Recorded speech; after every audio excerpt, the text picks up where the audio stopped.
Go. Hello guys, I'm Cedric Dela Cruz from Central Zone State University, BSIT 2-4, and I'm here to show you how to assemble and disassemble a system unit. So, let's start. To show you how if this system unit is working, the proof is in the monitor. So, first, for that, let's shut down the computer.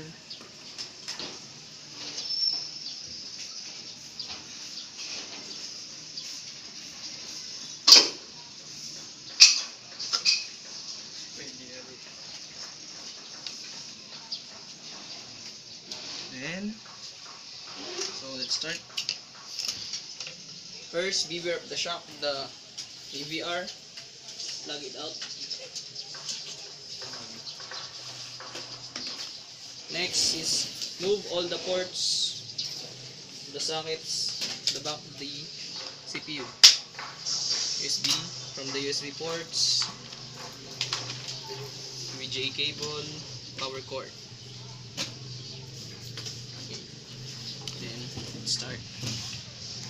Unscrew all the screw, the case lock.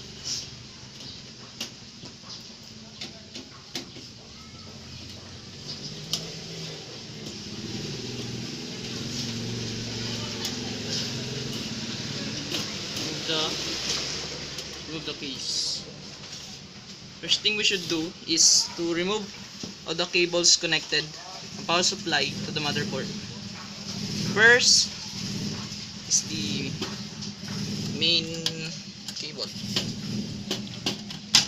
Actually, the motherboard is the main circuit board of microcomputer, also known as the main board or the system main board.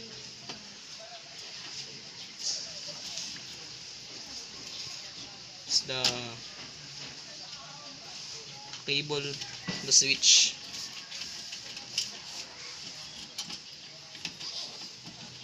cable on the fan,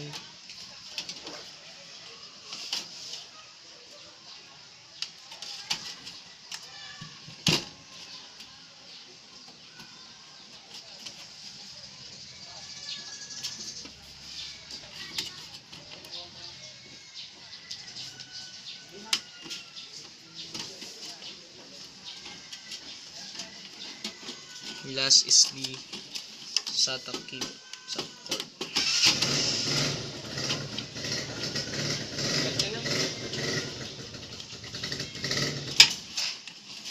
And next is unscrew all the screw locks, motherboard.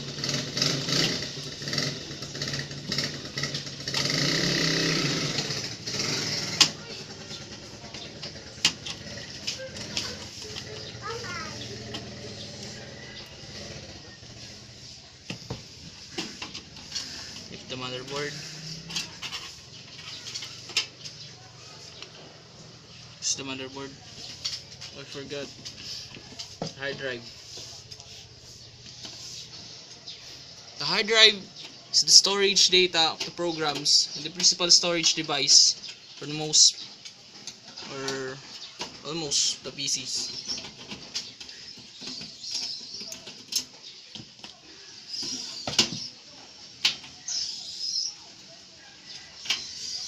The cable from the power supply. It's the hard drive. Okay. So now we're finished on disassembling the system unit. So now let's remove the fan to show you the CPU. First, unlock all the locks. It's fun.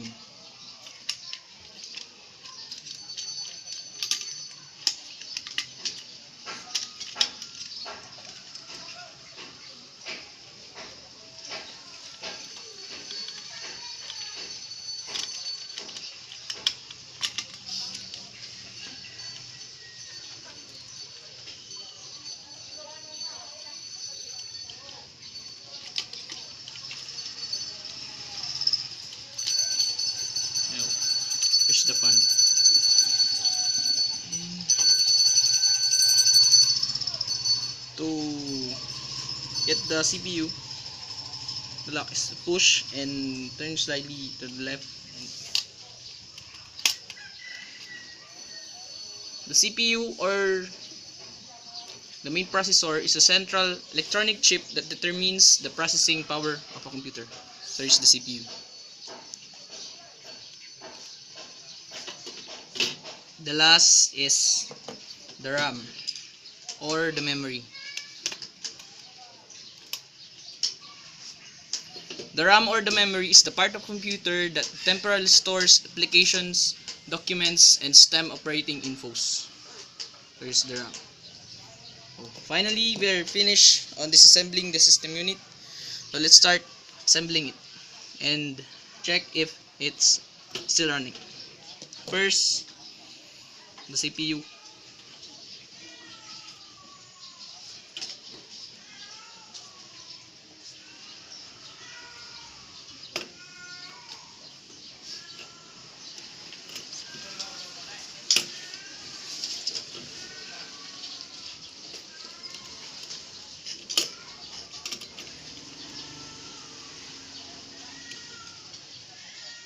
Next is the RAM.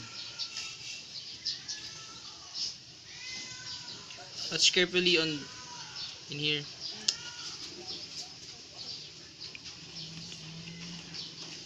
There you go. Press it.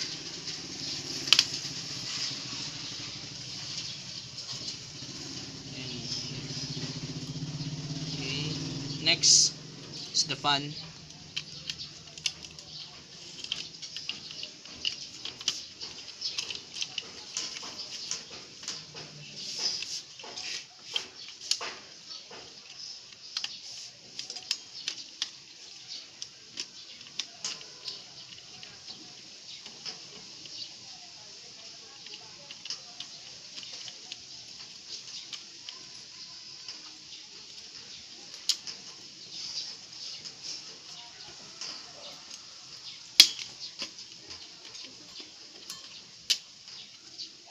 And don't forget the cable.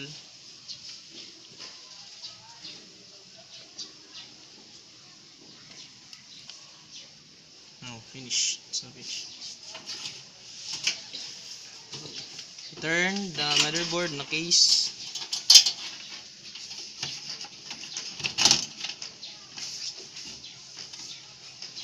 Now put all the screw.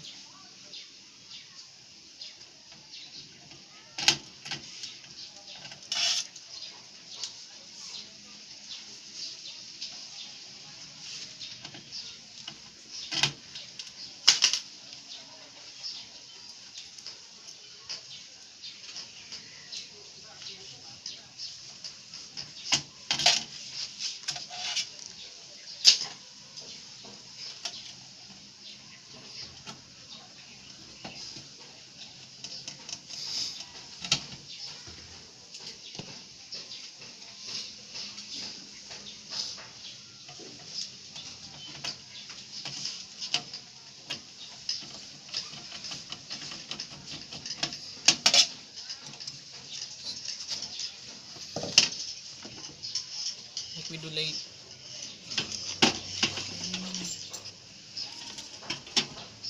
Turn the hard drive.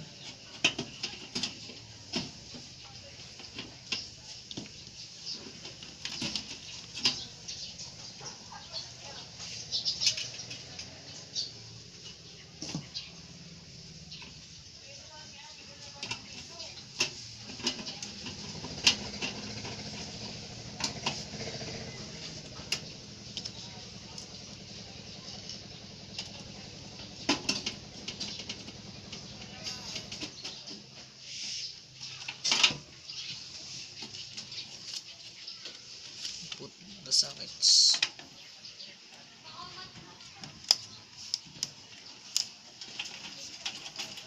Power supply.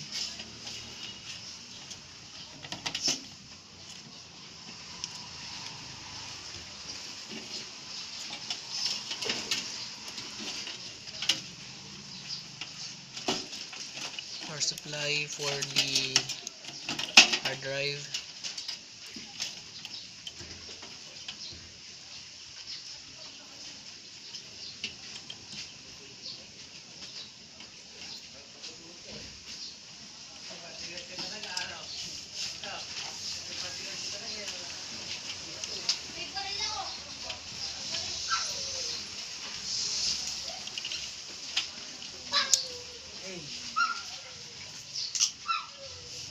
cord for the switch button.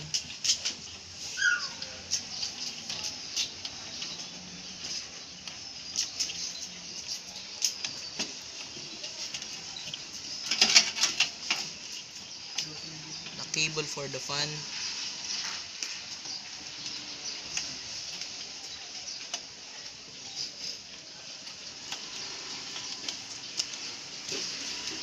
Let's double check. There are no unplugged cords. Then start how if it's still running. Okay.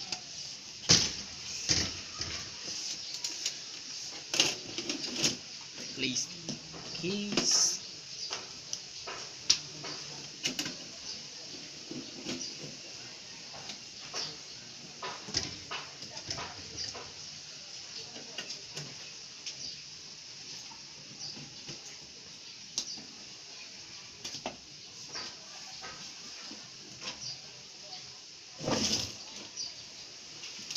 Next, turn the cords to the back. Steam unit as we do.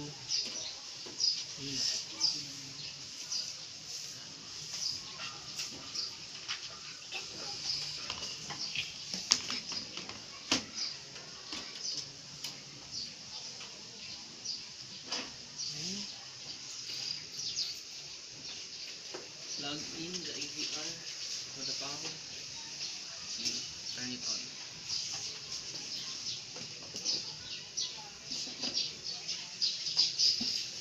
Okay, let's check if it's still running.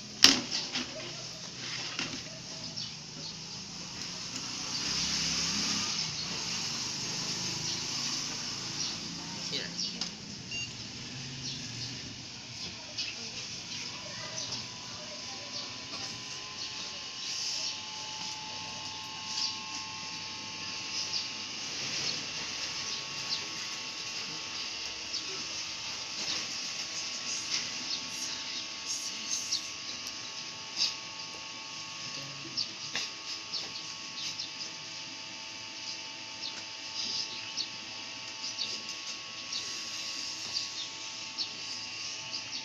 Okay,